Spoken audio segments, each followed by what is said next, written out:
Drop it.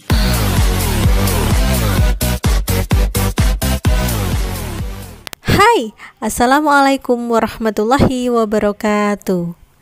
Selamat datang peserta didik baru kelas 7 di SMP Negeri 5 Bangkalan, tahun pelajaran 2021-2022.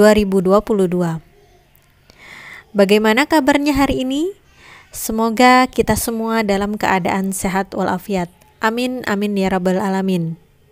Di masa pandemi saat ini, kita tetap harus berpikir positif, tetap optimis, dan juga selalu bahagia.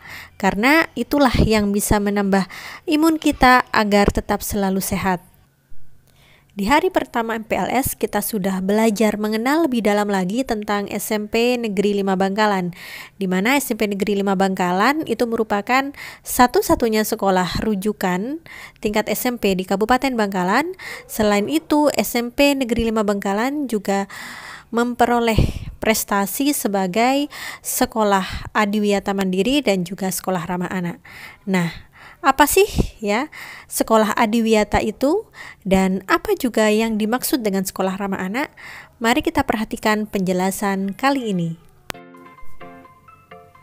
Yang pertama kita bahas yakni tentang sekolah ramah anak. Apa itu sekolah ramah anak? Mungkin ada di antara kalian yang sekolahnya dulu pernah mendapat peringkat sebagai sekolah ramah anak. Nah, pengertian sekolah ramah anak. Sekolah ramah anak merupakan satuan pendidikan formal, non-formal, dan informal yang mampu memberikan pemenuhan hak dan perlindungan khusus bagi anak, termasuk mekanisme pengaduan untuk penanganan kasus di sekolah. Di sini maksudnya, sekolah berkomitmen untuk memberikan rasa aman, nyaman, ramah, dan senang ketika siswa berada di sekolah. Kemudian, apa yang melatar belakangi terbentuknya sekolah ramah anak? Nah, kita tahu dalam sehari ada 24 jam, di mana 8 jam kita berada di rumah, 8 jam kita melakukan aktivitas lain-lain, dan 8 jam kita berada di sekolah. Saya yakin sebagian besar di antara kalian lebih dari 8 jam berada di sekolah. Nah, oleh karena itu, inilah yang melatar belakangi terbentuknya sekolah ramah anak. Lalu, bagaimana konsep dari sekolah ramah anak? Sekolah ramah anak memiliki konsep B bersih, A aman, R ramah, I indah, I inklusif, S sehat, A asri, dan N nyaman. Oleh karena itu, SMP Negeri 5 Bangkalan berkomitmen untuk selalu mengedepankan bersih, aman, ramah, indah, inklusif, sehat, asri, dan nyaman.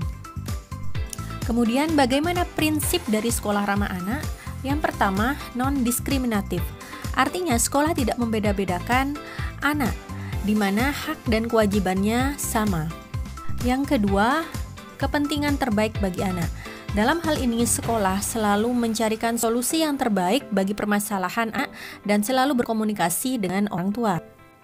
Selanjutnya, di mana dalam hal ini setiap siswa memiliki hak dan kewajiban yang sama dalam melaksanakan diselenggarakan sekolah. Kita lanjut pada 3 pilar sekolah ramah anak. Bisa kita lihat ya, ada orang tua, sekolah, dan murid, di mana ketiganya ada penghubungnya yaitu komunikasi. Dalam hal ini, kegiatan sekolah ramah anak dapat berjalan dengan lancar ketika terjalin hubungan komunikasi yang baik antara ketiganya. Dan di situ seperti jalannya sebuah gear. Jika kita lihat tentang mekanisme pengaduan, di sini ada beberapa komponen, yakni ada komponen siswa, wali kelas, guru mata pelajaran, staf, guru BK, konselor sebaya, kemudian ada kepala sekolah, bahkan tenaga ahli dari instansi lain. Nah, di sini adalah suatu mekanisme bagaimana penyampaian kritik dan saran, kemudian bagaimana cara menyelesaikan masalahan yang terjadi di antara siswa, dan semuanya harus sesuai dengan alur yang berlaku. Kita lanjut pada tujuan sekolah ramah anak. Sebenarnya tujuan dari sekolah ramah anak ini banyak sekali. Namun yang pertama dan yang paling utama yakni mencegah kekerasan terhadap anak dan semua warga sekolah. Yang kedua, menciptakan hubungan antar warga sekolah yang lebih baik, akrab, dan berkualitas. Seperti pilar tadi, ada orang tua, sekolah, dan anak. Harus terjalin komunikasi yang optimal. Yang ketiga, anak terbiasa dengan pembiasaan-pembiasaan yang positif, seperti pendidikan karakter. Selanjutnya, mencegah kecelakaan di sekolah yang disebabkan prasarana maupun bencana alam. Dalam hal ini, SMPN 5 Bangkalan berkomitmen untuk memberikan sarana dan prasarana yang aman, nyaman, dan menyenangkan bagi peserta didik. Selanjutnya, anak memiliki wadah dalam mengekspresikan kemampuan. Bisa jadi dalam hal ini seperti ekstrakurikuler yang mewadahi bakat dan minat siswa. Lalu, apa yang perlu kita pahami selain yang sudah dijelaskan tadi? Sejatinya, sekolah ramah anak tidak bisa berjalan sendirian loh, butuh peran dari semua pihak, termasuk kalian. Setidaknya ada 6 hal komponen penting. Yang pertama, harus ada komitmen tertulis, yaitu dari sekolah pada kedua orang tua kita, kemudian ada peran serta dari instansi lain yang berkepentingan. Kemudian, pelaksanaan proses pembelajaran yang ramah anak di sekolah. Nah, dalam hal ini sekolah harus menjamin pembelajaran yang aman, nyaman, dan kondusif. Kemudian harus ada peran dari peserta didik dan tenaga kependidikan yang memahami tentang sekolah ramah anak.